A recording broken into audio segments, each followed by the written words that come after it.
I also think it's not necessary because we have elections every 2 years, and this isn't clear. Is this just like if you're a commissioner for 3 terms, then you can run for mayor, or if you were a mayor, can you then run to commissioner? Again, I agree with Commissioner Kessel. It's too complicated. It's not necessary. We also have tried to pass in the past. It was on the ballot whether we should have staggered terms. They've tried to do it before and it failed.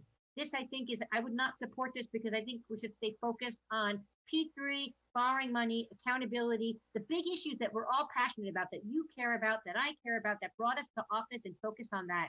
This is not important right now, and we can spend the next 2 years putting it on our election in 2 years if you want. But Okay, right now, we're just so going to you have a crunch know, time to make the deadline.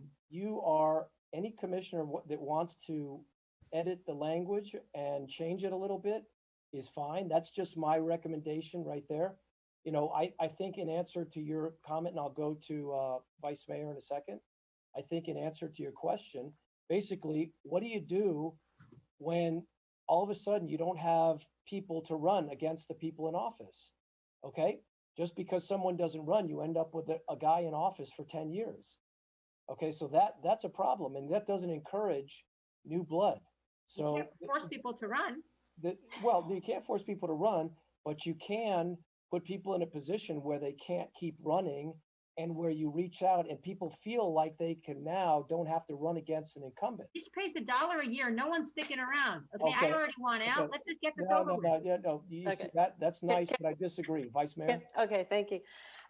You know, as a voter in New York City, I voted for term limits. I believe in term limits. However, we are a small town. I mean, my first 2 elections, we only had one extra candidate. So that meant that meant 3 people were winning.